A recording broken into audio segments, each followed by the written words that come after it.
Hello beautiful people, welcome back to my channel Archana ముచ్చట్లు. అందరు ఎట్లూరు మంచిగా, మేము కూడా మంచిగా ఉన్నాము. నేనైతే సప్తశని వ్రతం మొదలుపెట్టిన, ఇది 2వ వారము. ఈ వీడియోలో అదే చూడబోతారు అనమాట మీరు. ఫస్ట్ వారం అయితే ఎంత అద్భుతంగా జరుపుకున్నామంటే అసలు మనసుకు ప్రశాంతంగా, ఆ రోజు అన్నీ పాజిటివ్ సైన్స్ అసలు మస్తు మంచిగా అనిపించింది నాకైతే ఆ రోజంతా. సో ఈ వారం కూడా అట్లనే మొత్తం పాజిటివ్ వైబ్ అనుకుని అన్నీ అనుకున్నట్టు జరగాలని ఆ శ్రీనివాసుని మనసారా కోరుకుంటూ వీడియోలోకి వెళ్ళిపోదాము. వీడియోలోకి వెళ్ళే ముందు నాది ఒక చిన్న రిక్వెస్ట్. మీరు కనుక మన ఛానల్ మీదే ఫస్ట్ టైం అయితే ఏం చేయాలి తెలుసుగా, మన ఛానల్ లైక్ చేయండి, షేర్ చేయండి, సబ్స్క్రైబ్ చేయండి. అండ్ మీ సలహాలు సూచనలు ఏమైనా ఉంటే కూడా కామెంట్ సెక్షన్లో తప్పకుండా కామెంట్ చేయండి. సో ముందు రోజు ఈ పనులు చేసి పెట్టుకుంటే మనకు సులువు అవుతుంది అనమాట. పూజా సామాన్లు కడిగి పెట్టుకోవడం, ఇల్లు శుభ్రం చేసి పెట్టుకోవడం, స్టవ్ క్లీన్ చేసి పెట్టుకోవడం, అండ్ పూజా సామాన్ ఏదైతే ఉందో దాన్ని అన్నిటినీ ఒక చోట పెట్టుకుంటే పొద్దుగాల వెతుకులాట ఉండదు అన్నట్టు, మనకు ఈజీగా దొరికిపోతాయి. సో మార్నింగ్ 4 o'clockకే లేచి నేను స్నానం చేసుకొని మిగిలిన పనులన్నీ చేసేసుకొని ఇంకా పూజకైతే రెడీ అయిపోయినా. ఇదివరకు అయితే అట్లనే టవల్ చుట్టేసుకొని అట్లనే చేసుకునేదాన్ని పూజ అంతా. బట్ ఇప్పుడు వీడియో తీసుకున్నా కాబట్టే నేనైతే రెడీ అయినా, లేదంటే మామూలుగానే చేసుకునేదాన్ని. బట్ కొంచెం ఊరికే అట్లా మెస్సీ హెయిర్ తోటి ఉండకుండా జుట్టు వేసుకొని కొద్దిగా బొట్టు పెట్టుకొని కొంచెం రెడీ అయినా అనమాట. రెడీ ఏం కాలేదు, మొహానికి ఏం రెడీ అయ్యాలి, జస్ట్ జుట్టు ఒకటి ఎక్స్ట్రా వేసుకున్నా, చీర కట్టుకున్నా. అండ్ ఏ పూజ చేసుకున్నా, మనం ఏ స్పెషల్ పూజ చేసుకున్నా, లైక్ గణపతి పూజ చేసుకున్నా, వరలక్ష్మి వ్రతం చేసుకున్నా, ఇంకేదో చేసుకున్నా కూడా ఫస్ట్ మన ఇంటి దేవుణ్ణి పూజించుకున్న తర్వాతనే మనం చేసుకునే పూజలన్నీ చేసుకోవాలన్నమాట. సో నేను రోజు చేసుకునే పూజ చేసేసుకొని ఇప్పుడైతే వంట పనులన్నీ మొదలుపెట్టేసిన. దీనికి మనకు స్టవ్ తోటి అయితే ఎటువంటి పని ఉండదు. అంటే మీరేమైనా స్పెషల్గా పులిహోర, దద్దోజనం, పొంగల్ ఇట్లాంటిది ఏదైనా చేసుకోవాలనుకుంటే అప్పుడు మీకు పని కానీ మామూలుగా అయితే అవసరం లేదు. 7 శనివారాల వ్రతానికి లాస్ట్ వీడియోలో కామెంట్స్ వచ్చినాయి అనమాట, మనకి ఏమేమి ప్రసాదాలు చేసుకోవాలని. మనం నువ్వులతోటి చిమిలి అంటారు అనుకుంటా, మన భాషలో అయితే నువ్వుల లడ్డూలు అనుకోవచ్చు. సో నువ్వుల లడ్డూలు చేసుకుంటే సరిపోతుంది. అట్లనే చలిమిడి ఇవి చేసుకుంటే సరిపోతుంది. చలిమిడి మీకు చేయరాకపోవడం అనేది ఏముండదు. మనం ఎట్లాగో పిండి దీపాలు పెట్టుకుంటాం కదా, అందులోనే కొన్ని పాలు, నెయ్యి, కొద్దిగా బెల్లం వేసి మనం చేయితోటి ఆ బెల్లం కరిగే వరకు రుద్దుకొని దాన్ని ఉండల్లాగా చుట్టేసుకుంటే అదే చలిమిడి.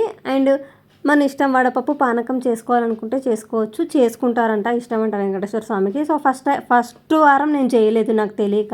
సో ఈ వారం అయితే చేసిన. నేను కొంచెం పెసరపప్పును కడిగేసి అట్లనే పానకం ఏముంది, ఒక చిన్న యాలక్కాయ కొట్టేసి నీళ్ళల్లో కొద్దిగా బెల్లము, తులసాకు, ఆ యాలక్కాయ వేసేస్తే అదే పానకం అయితే.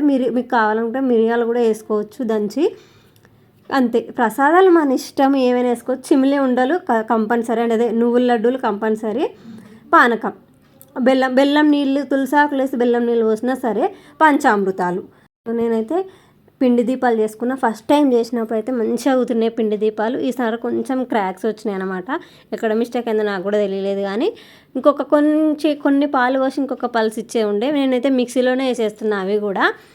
సో పిండి దీపాలు, చిమిలి ఉండలు, మనకు చలిమిడి అండ్ పంచామృతాలు ఇవన్నీ రెడీ చేసి పెట్టుకున్నా నేను. ఇప్పుడు పూజ, ఫస్ట్ ఏ పూజ చేసినా గణపతి పూజ చేస్తాం కాబట్టి మనం పసుపు గణపతిని రెడీ చేసుకోవాలి. నేనైతే యూట్యూబ్లో పెట్టుకొని అందులో ఆయన చెప్పిన విధంగా అయితే గంటన్నర ఉంటుంది వీడియో, ఆ వీడియో పెట్టుకొని చేస్తాను నేను.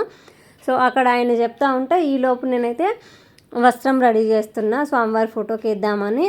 నాకైతే పూలమాల అల్లడం రాదు అసలు, ఎన్ని పనులు వచ్చు కానీ ఈ పూలమాల అల్లుడైతే నాకు అసలు రాదు. అందుకే నేను తులసి ఆకులు తీసుకొచ్చిన, కానీ నాకు అల్లిచ్చేటోళ్ళు ఎవరు లేరు ఆ టైంకి, నాకు గుర్తులేదు. అల్లిమంటే ఎవరో ఒకరు అల్లిస్తుండే కానీ నాకు గుర్తుకు లేదు సడన్గా. సరేలే అట్లనే ఆకులు పెట్టేసిన అనమాట. ఏదైనా పూజ చేసుకునేటప్పుడు మీరేం చేస్తారంటే లేవ్వకుండా ఫస్ట్ అన్నీ సమకూర్చుకోండి. ఒక్కసారి పూజ మీద కూర్చున్నామంటే మరీ అత్యవసరం ఇంకా ఆ వస్తువు మన పక్కన లేదు, అందుబాటులో లేదు అనుకుంటే తప్ప లేవకండి అస్సలు.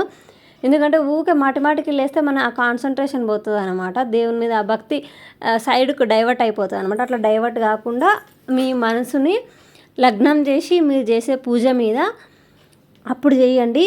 మీ పూజకు మంచి ఫలితం దక్కుతుంది.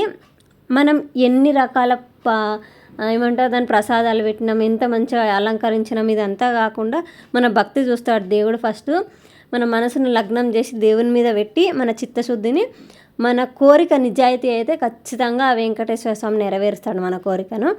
సో గంటన్నర అయితే పట్టింది నాకు పూజ చేసుకోవడానికి. ఫస్ట్ వారం మా వారు ఉన్నారు, ఈసారి లేరు, ఆయన ఆఫీస్కి వెళ్ళిపోయారు మార్నింగ్ షిఫ్ట్. సో నేను ఒక్కదాన్నే చేసుకున్నా. పిల్లలు కూడా ఊర్లో ఉన్నారని చెప్పిన కదా, సో పిల్లలు కూడా లేరు, నేను ఒక్కదాన్నే చేసుకున్నాను అనమాట పూజ. సో రెండో వారం కూడా చాలా విజయవంతంగా జరిగింది నా రెండో శనివారం పూజ.